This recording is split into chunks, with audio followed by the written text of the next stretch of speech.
President Biden and Prime Minister Benjamin Netanyahu spoke today, their first conversation since an Israeli strike killed 7 aid workers in Gaza. During their phone call, the president pushed Netanyahu to take steps to address civilian harm, humanitarian suffering, and the safety of aid workers. The White House says he made clear that the U.S.'s policy toward the conflict will be determined by how Israel approaches those issues. Israeli officials have called the strike that killed World Central Kitchen workers unintentional and a mistake. But the organization's founder, Chef Jose Andres, has accused Israel of deliberately targeting them. Olivia Gazis and Nancy Cordes join us now. Olivia is CBS News' intelligence and national security reporter. Nancy is CBS News' chief White House correspondent. It's great to have both of you here. Olivia, we'll begin with you. The Secretary of State, Antony Blinken, spoke out today about the president's response to the Israelis. What did we learn? Sure. Well, Secretary Blinken made clear today that the U.S. would change its policy towards Israel absent some credible, immediate steps that the Israeli government would need to take in order to improve the humanitarian situation in Gaza. He said, if we don't see the changes that we need to see, there'll be changes in our own policy. I think it's become abundantly clear to this administration that the rhetoric that it's employed over the past weeks and months has begun to ring hollow, that Israel needs to do more, make fewer mistakes, get more aid in. It started to look feckless, and the domestic and the international pressure now appears to be sufficient that the president is reaching beyond words and for actions. There's plenty of unknowns, including how quickly Israel could implement these changes and what the U.S. response would be, but I think that the shift is marked, and it's happening now.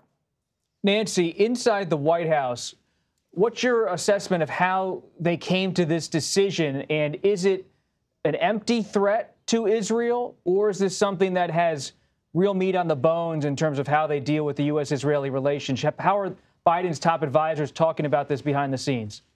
I don't know that it's an empty threat, Robert, but it certainly is a vague threat, right? And we tried to push White House officials today for more details. When you have the Secretary of the State and the President of the United States saying there are going to be policy changes vis-a-vis our relationship with Israel and the situation in Gaza, if Israel doesn't make changes, what kind of changes are we talking about here? Especially if, as White House officials keep insisting, military aid and conditioning it or withdrawing it is not on the table. And so that was my line of questioning, at least to the president's national security spokesman, John Kirby, today. Take a listen to what he had to say and what he didn't have to say. I think what the world wants to understand is the White House warning that it may remove military aid? What exactly is the threat here?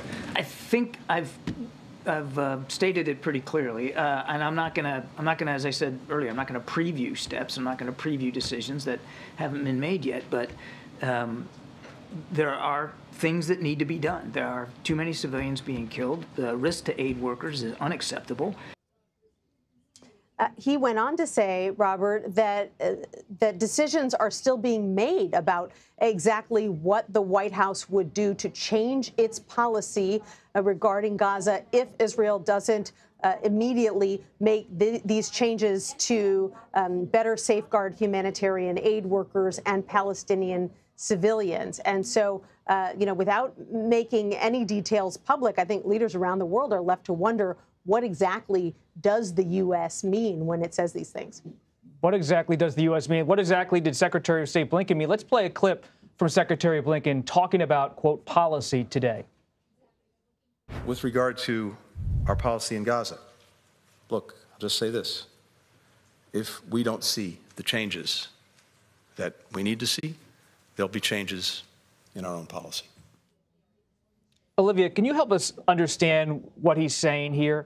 What is the policy now in the biggest possible picture towards Israel and how it's handling this war? And what's potentially on the table in terms of aid or support for Israel that the U.S. could pluck away at some point? Sure. It's a great question. And the immediate question is, what can Israel do differently, right? Absent a broader ceasefire unilaterally, there are some bureaucratic and political changes that the Israeli government could do on a pretty immediate basis to facilitate the flow of aid into Gaza. They could streamline inspection processes. They could lift certain import restrictions. They could more effectively facilitate the entry of aid into points of in Gaza beyond Rafah, so in northern Gaza in particular. Very importantly, they could also improve their deconfliction coordination with aid groups that are operating in the area. As for the president's options, we've learned through public reporting that a lot of these aid transfers, military arms transfers that continue to happen into Israel are the result of agreements and notifications to Congress that took place years ago, and they continue on a rolling basis. But the president has a lot of discretion here. He could suspend some of those. He could put restrictions on the types of things that are going into Israel, including ammunition. There are other things that he could reach for, including UN resolutions, although it's unclear whether that would actually moderate Israeli behavior.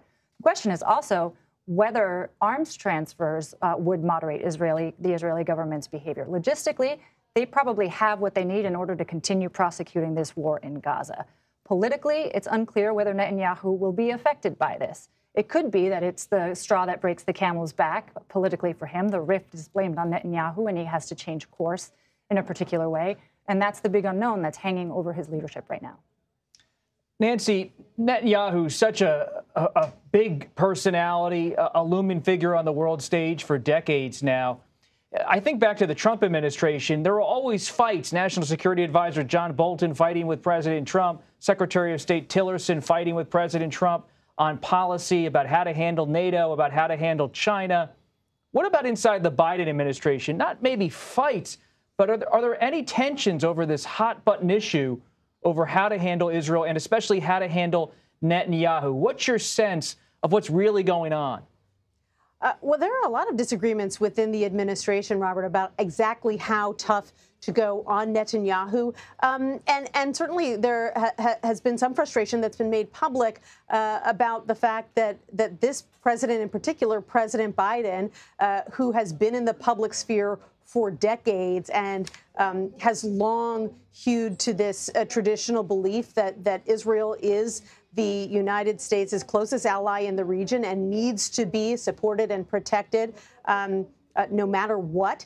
And so there were certainly officials here who wanted him to speak out against Netanyahu more forcefully and even sooner than he did. And even going beyond the administration, Robert, there is a growing number of Senate Democrats now who are coming out publicly and saying either that they believe that there should be new conditions or restrictions placed on U.S. military aid, or that aid should be halted altogether. And that's putting new pressure on the president as well.